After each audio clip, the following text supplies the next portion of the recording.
और वास्तव में वृंदावन में आने के बाद यदि जाने की इच्छा करते तो समझ लो महाराज हमसे बड़ा पापी इस धराधाम पे कोई नहीं है। और महाराज मन कर दे कि यहीं बस जाऊं तो ये समझ लो हमसे बड़ा धर्मार्थी और धार्मिक कोई नहीं है। तो इसलिए वृंदावन जाऊंगी समय से।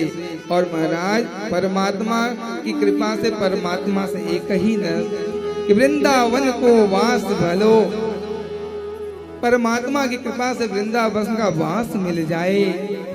जहां पास वहीं जमुना पटरानी पास में महाराज। और संत जन भी यही ध्यान धरते हैं कि परमात्मा की कृपा से इस ब्रज की रज में लौट जाएं। हम लोग तो थोड़ा सा धूला मिट्टी से डर जाते हैं, ब्रज की रज से हमें डरना नहीं है।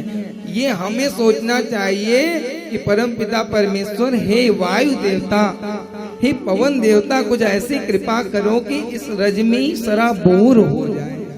इनकी रज से हमें बचना नहीं है, इनकी रज में ही मिल जाना है। रज में बन करके मिल जाना है। वास्तव से ये मिट्टी का ही शरीर है और ये मिट्टी में ही मिलना है। तो परमात्मा का जहाँ चरण पड़ा है, परमात्मा के चरण रज यदि हमारे शरीर पर पड़े तो हमारे भाग्य नहीं तो और क्या है महाराज। अपने भाग्यों की सराहना करो कि ये धूला मिट्टी हमें मिल रही है। कौन सी? परमात्मा नग्न पैरों पर चल के पूरे ब्रज को आनंदित किया और नग्न पैर चल करके उनके धूल आज भी हमारे मस्तक पे हैं। ये हमारे आपके सौभाग्य की बात है। अन्यथा हर कोई ब्रज के रज को प्राप्त नहीं कर पाता। बहुत सारे लोग ऐसे हैं विदेश में इस रज को लेके जाके रखते हैं, रोज मस्तक पे लगाते हैं। ऐसी प्रभावशाली, ऐसी बहुत बड़ी शक्तिशाली इस रज की परिभाषा है। इसलिए इसके रज से मत डरना। हम लोग परसों चलेंगे रमण रेती, जहां हम लोग लेटेंगे, खूब रज को धारण करेंगे, लोट पोट करेंगे, ब्रज की वास्तविकता को जान पाएंगे। इसलिए मेरे उठे विरह के पीर सखी मैं वृंदावन जाऊंगी। नैन लड़े गिरधन से मोहे पागर कर डारी, और तोहे कैसे दिखाऊं दिल चीर। सखी से कहती, सखी तुझे कैसे दिखाऊं दिल चीर करके, सखी मैं वृंदावन जाऊंगी। तो जब लोग बाहर से बैठ के वृंदावन में आना चाहते हैं तो हम वृंदावन में ही रह के वृंदावन के क्यों ना हो जाएं और परमात्मा से प्रेम क्यों ना करें, क्यों ना लाड लड़ाएं अपने लड्डू गोपाल से, अपने लाल से। बुलबा के बिहारी लाल की जय। धीरे धीरे कथा अपनी ओर। देखो 7 दिन के बाद हमें भी सोना है, आपको भी सोना है। ये 7 दिन ये समझ लो परमात्मा के होना है, हमें सोना नहीं है, परमात्मा के होना है। क्योंकि ये 7 दिन बाद हमें परमात्मा का ये लीला, ये दर्शन का भाग्य मिल जाए, कोई अच्छी बात नहीं है। पता नहीं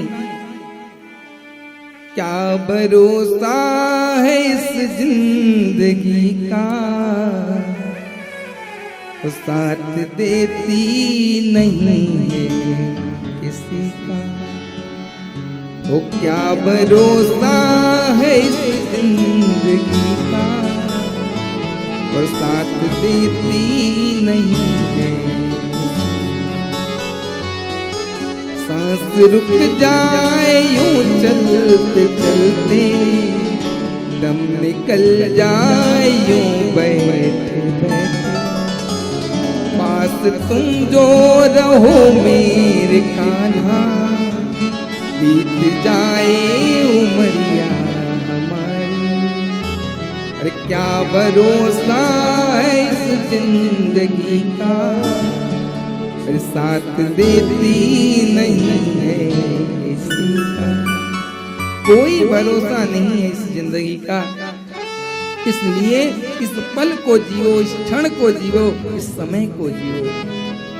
7 दिन बाद सोना है और इस 7 दिन में परमात्मा के होना है। और परमात्मा को सो के नहीं पाया जा सकता, परमात्मा को जग के ही पाया जा सकता है। इसलिए महाराज केवल जगो और जितना इस शरीर को कष्ट दे सकते हो, तपस्या कर सकते हो, उतना ही परमात्मा जल्दी रिश्ते हैं। तप सुख प्रद दुख दोष नसावा। कहने का तात्पर्य महाराज बड़े से बड़े पाप भी, केवल मदिरा पान करने वाले पाप को छोड़ करके जितने भी अन्यत्र पाप हैं, गौ हत्या, ब्राह्मण हत्या, सबका प्रायश्चित किससे कर सकता है? लोग कहते हैं पाप नहीं करता है। कैसे? तपस्या से ही वो शक्ति है। तप सुख प्रद दुख दोष नसावा।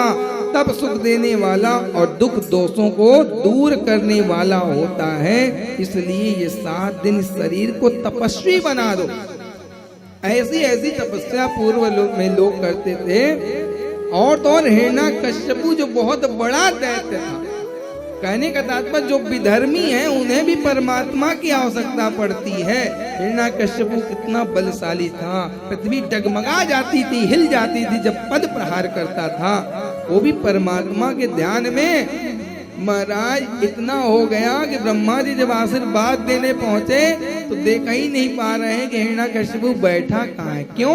क्योंकि महाराज जहाँ बैठा था वहाँ धूल मिट्टी, हजारों वर्ष तक तपस्या करते करते धूल मिट्टी से ढक गया।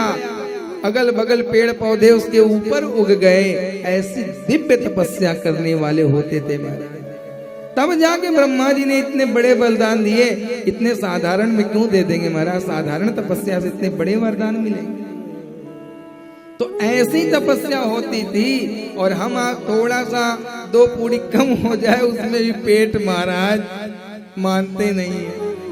और तो और देखो हमारी आपकी तपस्या कितनी है। दिन भर बकरी की तरह चबाते रहते हैं, जो मिल जाए लाओ लाओ महाराज। न पेट थकता है न ये दांत थक रहे हैं। केवल और केवल मैं ध्यान देता हूँ, हास्य परिहास की बात है बोल देता हूँ, देखता हूँ जहाँ बस चबाए जा रहे हैं। अरे महाराज ये मानेगा कब? मनाना पड़ता है। ऐसे नहीं मानते। भोजन और वस्तु उतना ही ग्रहण करो जिससे अपना जीवन चल जाए। यानी हम खाने के लिए नहीं जिए, हम जीने के लिए खाएं। लेकिन हमने आपने क्या किया? जीने के लिए नहीं, खाने के लिए जीना प्रारंभ कर दिया। और बड़े बड़े मोटे मोटे पेट हो गए, कमर में दर्द है, चेहरे सुस्त पड़ गए, दांत टूट गए, आंखों से दिख नहीं रहा है, बाल लाल पीले पड़ गए। और फिर क्या कहेंगे? शीशे में देखेंगे, क्या करें, उम्र तो ज्यादा नहीं हुई है महाराज, लेकिन बीमारी ज्यादा है। जब खाओगे महाराज अन्न जितना ज्यादा, उतना ही जल्दी ये शरीर सुस्त हो जाएगा। इस शरीर को स्वस्थ और मस्त रखने के लिए सबसे बड़ा साधन है तो जल। और जल के बाद भी यदि पेट नहीं मान रहा है तो फल ले लो। और फल से भी नहीं मान रहा है, थोड़ा सा अन्न ले लो, वो भी 6 बजे के पहले। और अभी महाराज मत लेने लगना 6 बजे से पहले, नहीं पता चले कि 6 वहीं बज गया और भूखे मरने लग जाओ। अभी नहीं, ये नित्य क्रिया आपको अपने घर पे करनी है। 6 बजे के पूर्व ले लो, जो आपके इस शरीर के लिए कितना हम कष्ट देते हैं। इन अतड़ियों को, किडनी को, लीवर को, फेफड़े को कितना कष्ट देते हैं, इस बात को हमें पता नहीं चलता। इसलिए महाराज नियम अपना संयमित बनाओ, करो भोजन उतना ही जिसमें अपना जीवन स्वस्थ रहे, मस्त रहे, चमकते रहो। 60 की उम्र में भी महाराज 30-35 के लगो। कैसे लगोगे? अभी तो महाराज दरिद्रों जैसा हमारा आपका चेहरा हो जाता है 60-65 में। अगर मेकअप क्रीम पाउडर नहीं पोते तो महाराज मामला देखने लायक नहीं बचता है। काले और गोरे का भेद नहीं है। काले गोरे से मतलब नहीं, तेज एक अलग होता है, दिव्य होता है। काले तो हमारे परमात्मा भी थे महाराज, क्या सुंदर नहीं थे? सुंदरता काले गोरे में नहीं है, सुंदरता तो आपके स्वरूप और तेज में है। तो तेज को उत्पन्न करना है तो पकौड़े पे पकौड़ा महाराज 2 की जगह 5 भी चल जाए, क्योंकि गर्मा गर्म है। पता नहीं रास्ते में कुछ मिले कि नहीं, गर्मा गर्म चटनी में बढ़िया मार दो महाराज।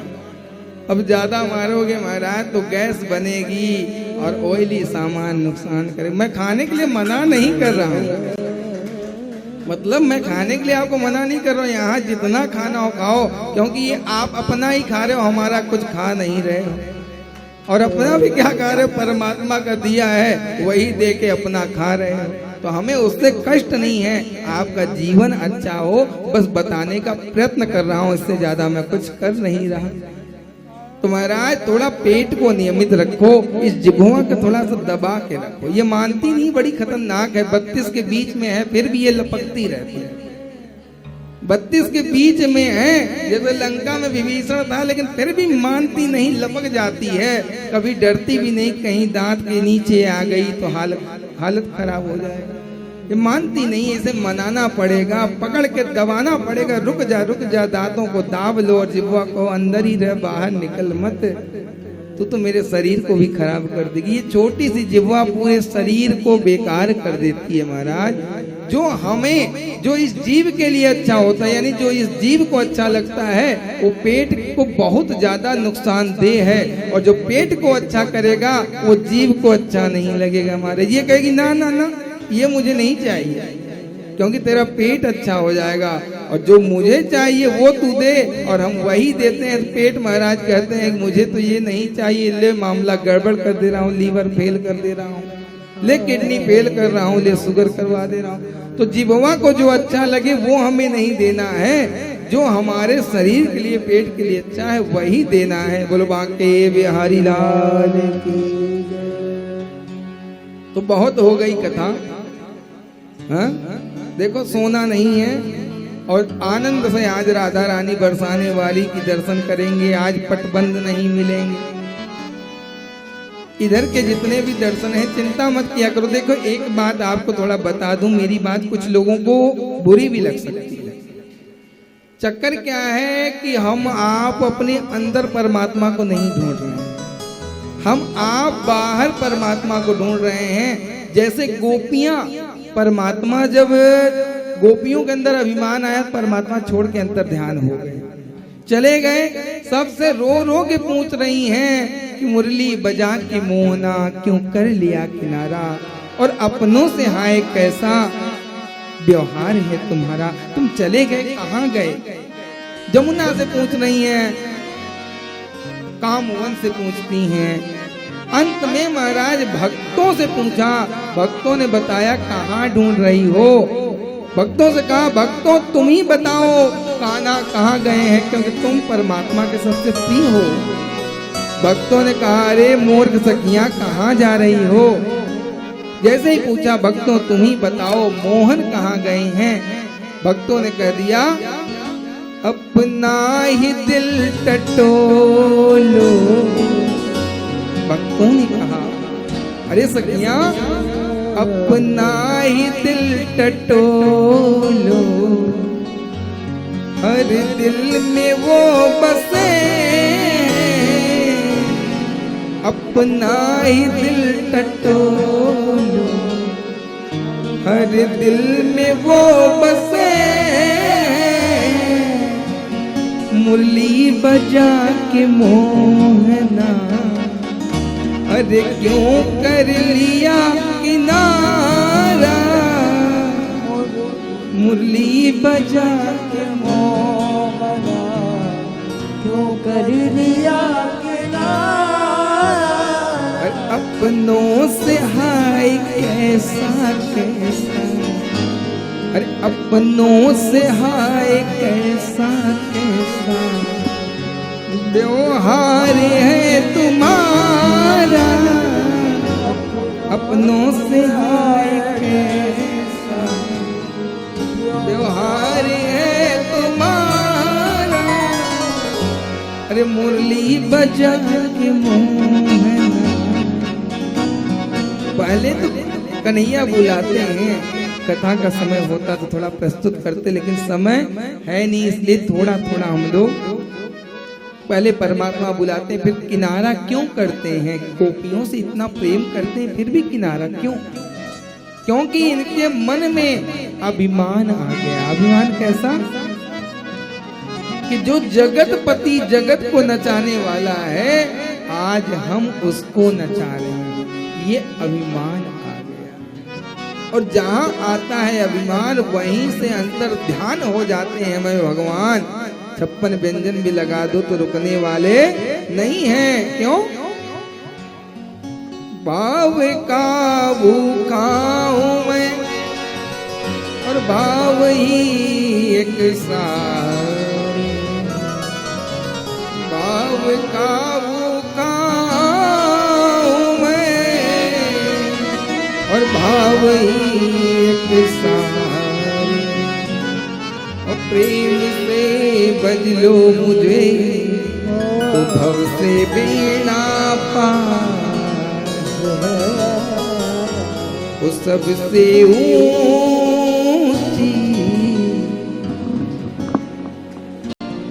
वो सबसे न्यारी प्रेम से, वो सबसे ऊंची प्रेम सगाई, सबसे प्यारी। बोल दो महाराज, परमात्मा हो सकता है रिझ जाए।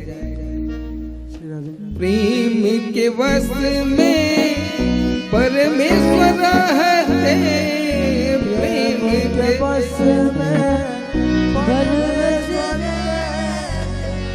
प्रेम के वश में प्रभु रहते, प्रभु के वश में प्रभु रहते, प्रेम विदुर घर जाई, सबसे ऊंची प्रेम सगाई, वो सबसे प्यारी प्रेम सगाई, वो सबसे अच्छी प्रेम सगाई।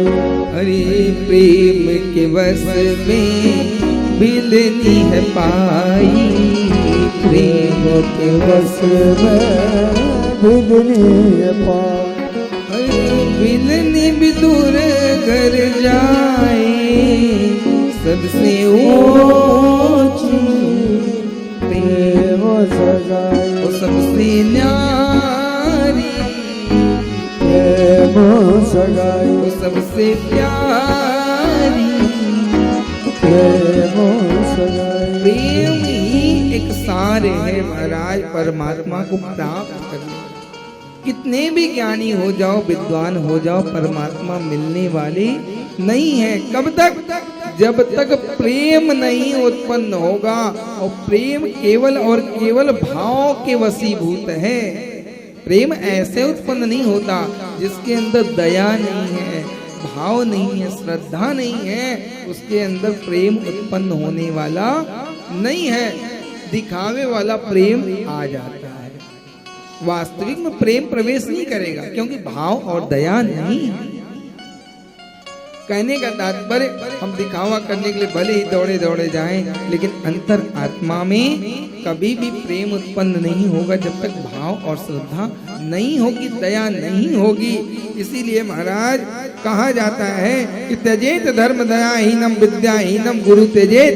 यदि जिस व्यक्ति के अंदर दया नहीं है उसे अपने से दूर कर देना चाहिए या उससे दूर हो जाना चाहिए। और त्यजे विद्याहीनम गुरु त्यजेत।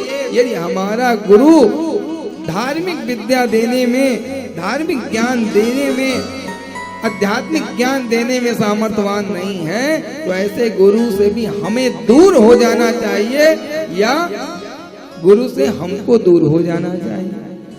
ये शास्त्र प्रमाण है। गुरु बनाने के बाद लोग सोचते हैं कि गुरु नहीं बदल सकते। अरे महाराज, यदि धार्मिक विद्या नहीं दे पा रहा है, मैं नहीं, शास्त्र कह रहा है। क्या कहता है?